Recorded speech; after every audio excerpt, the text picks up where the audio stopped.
Close the cases, దాడులు జరుగుతున్న నేపథ్యం గత 2-3 రోజులు పెట్టి పెద్ద వైరల్ అవుతున్న అంశాన్ని ఎలా చూడాలి సార్ దీన్ని?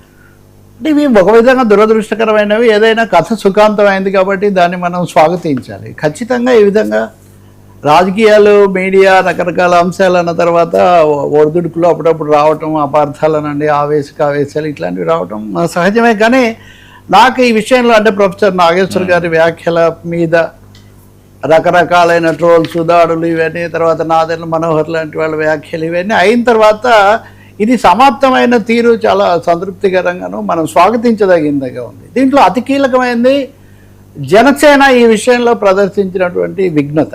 జనసేన అంటే జనసేననే, ఇంకా తర్వాత జనసేన తర్వాతే కదా. వాళ్ళందరూ నాగేశ్వర్ మీద మాట్లాడిన వాటిల్లో నాగేశ్వర అన్నా, నేనన్నా, లేకపోతే ఇంకో 2-3 పేర్లు ఎప్పుడు కలిపి పెడుతూ ఉంటారు. ఇంక వాటి మీద మళ్ళీ వివరణలు ఇవన్నీ అనవసరం. కానీ వాళ్ళ దాన్ని బట్టి, కానీ నాదెండ్ల మనోహర్ మొదట మాట్లాడినప్పుడు కానీ ఆ తర్వాత వాళ్ళ ఎంపీలు వీళ్ళు కానీ పూర్తి గౌరవంతో వాళ్ళు చెప్పడం అన్నది చాలా విశేషమైన అంశం. రెండో, దీన్ని మీరు ఉపసంహరించుకోండి, మేము ఇప్పటికీ చాలా ఇది ఉంది అని చెప్పడం ఉంది చూడండి. ఆ విధమైన సంయమనం పవన్ కళ్యాణ్ ప్రదర్శించడం త్రూ అవుట్ నిజంగానే ఆయన మాలాంటి వాళ్ళకి చాలా గౌరవం ఇచ్చిన మాట నిజమే. నా పుస్తకం ఆవిష్కరణకు వచ్చినప్పుడు అయితే మన సినిమాలు మీరు మా కాదు, ఇలా పుస్తకాలు అక్కడ వేదిక మీద ఇంకా ఉన్నారు. తనికెళ్ళ భరణి, పరుచూరి గోపాలకృష్ణ, అశోక్ తేజ, వీళ్ళంతా వాళ్ళంతా చాలా చేస్తే వస్తుంటాయని చెప్పారు. చాలామంది ఇప్పటికీ దాన్ని ఆయన ఎంత నమ్రతగా ఉంటాడు ఇలాంటి విషయాలు అన్న దానికి ఉదాహరణగా చెప్తూ ఉంటారు. సో ఇక్కడ ఒక విషయంలో సమాచార లోపం అనండి, భిన్నాభిప్రాయం అనేది ఒకటి వచ్చింది. దాన్ని అంతవరకు పరిమితం చేసి దాన్ని అక్కడికి ముగించాలి తప్ప దాన్ని పెంచకూడదు, వ్యక్తిగతం చేయకూడదు. వ్యక్తిగత దాడులు చేసేసి అక్కడ ఈ రోజుల్లో ఏముందండి, ఏఐతో మేము సృష్టించడం క్షణాల మీద పని, రోజు అవే జరుగుతున్నాయి కదా. కాబట్టి అటువంటి వద్దు అనే వైఖరి తీసుకోవడం మటుకు స్వాగతించదగింది. ఆ విషయంలో నా ఉద్దేశంలో టీడీపీ, వైసీపీ కూడా నేర్చుకోవచ్చు ఆ విషయంలో. ఎందుకంటే వీళ్ళనంటే వాళ్ళు, వాళ్ళనంటే వీళ్ళు. ఇప్పుడు ఈ సమస్య చూడండి, నాగేశ్వర్ అన్నదానికంటే కూడా దాన్ని వైసీపీ వాళ్ళు చాలా వైరల్ చేయడం, వేయడం అన్న దాంతో అది రాజకీయ రూపం సంతరించుకుంది. అది మీడియా దీన్ని దాటిపోయింది, మీడియా పరిధి, వ్యాఖ్యల పరిధి దాటిపోయింది. అందుకనే జనసేన ప్రదర్శించిన విఘ్నత, నాగేశ్వర్ కూడా దాన్ని ఉపసంహరించుకుంటున్నాను. అదే కదా మీరు అడుగుతున్నారు, అది నేను ఉపసంహరించుకుంటున్నాను.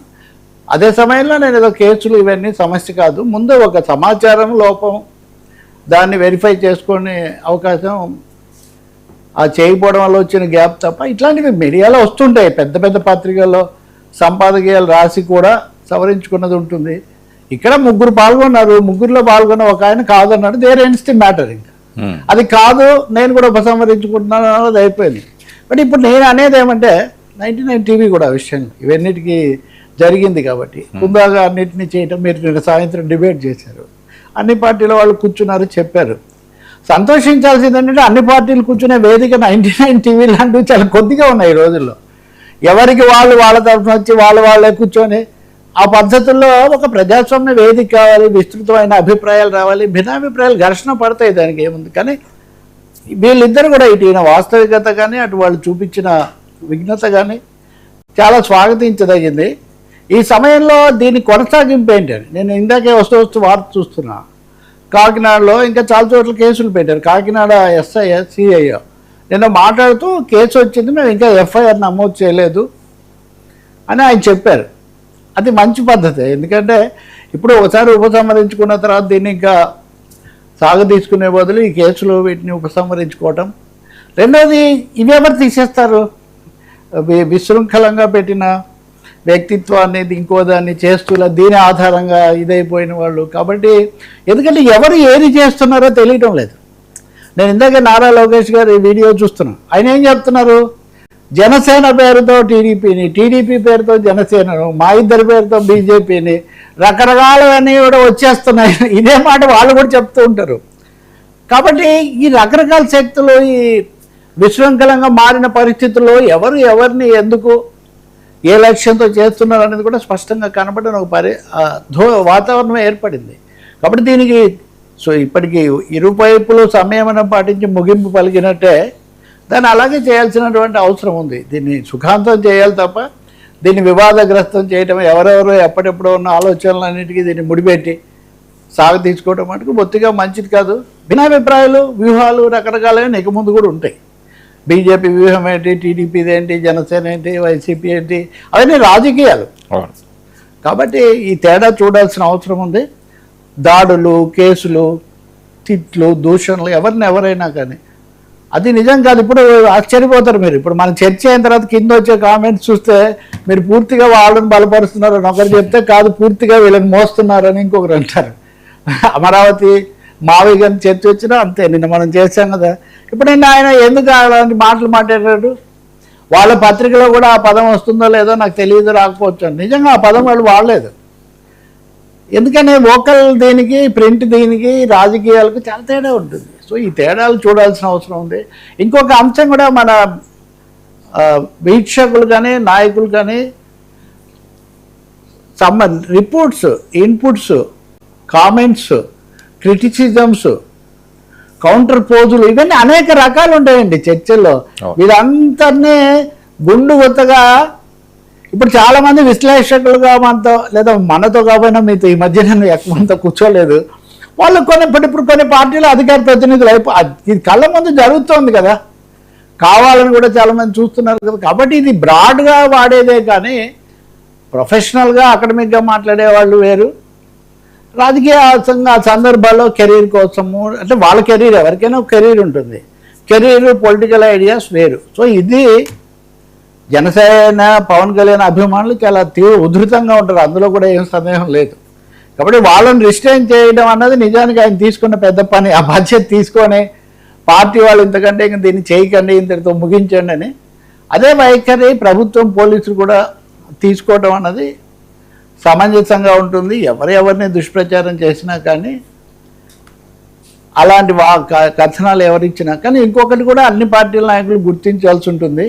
అన్ని పార్టీలు తమకున్నటువంటి నాయకుల అసంతృప్తిలో ఇంకొకటో మీడియా ద్వారా వస్తే కొంచెం సర్దుకుందామని చూస్తూ ఉంటారు. మీరు కూడా ఈ మధ్య విమర్శించట్లేదు సార్ అంటుంటారు చాలామంది. ఉదాహరణకు మీరు కూడా ఇదైపోయారంటారు, లేకపోతే ఈ మధ్య మారిపోయారంటారు. టాపిక్ని బట్టి ఉంటుంది, టెక్స్ట్ని బట్టి ఉంటుంది. టెక్స్ట్ కాంటెక్స్ట్ అనేది అందుకోసమే. కాబట్టి ఒక కీలకమైన సమయంలో ఇది వచ్చింది. ఇది ఒక లెసన్ కూడా. ఇది కేవలం ఆంధ్రప్రదేశ్కు సంబంధించిందే కాదు. భారత ప్రధానమంత్రి నార్వేకి వెళ్తే నార్వే జర్నలిస్టు మీడియా స్వేచ్ఛ గురించి అడిగితే, అంటే అంతర్జాతీయ స్థాయిలో కూడా ఇది ఒక చర్చగా ఉంది.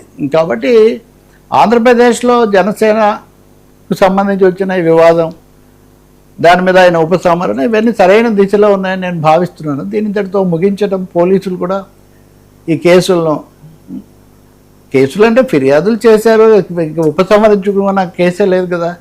సో క్లోజ్ ది కేసెస్ అన్న వైఖరి, ఆ ఉత్తర్వులు కూడా పవన్ కళ్యాణ్ చొరవ తీసుకొని ఇప్పిస్తే చాలా బాగుంటుంది. ఇంకోటి విమర్శలే లేకపోతే కూడా నష్టమే.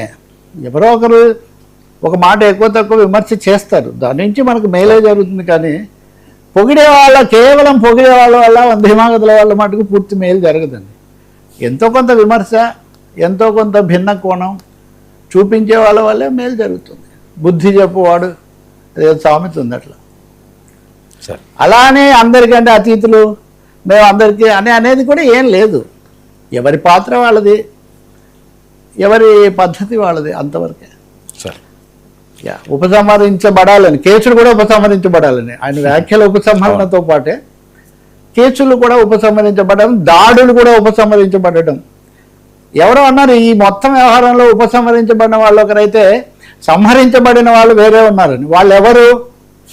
దీని ద్వారా రాజకీయ లబ్ధి పొందాలి అని ఎవరైతే ప్రయత్నించబడ్డారో అట్లాంటి ప్రయత్నాలు ఉపసంహారం కాదు, అట్లాంటివి పూర్తిగా మిస్ఫైర్ అయ్యాయని కూడా ఇక్కడ మనకు స్పష్టమవుతుంది. సార్ నెక్స్ట్ ఐటమ్ చూస్తే రక్తం రాక్షసులు ఏంటి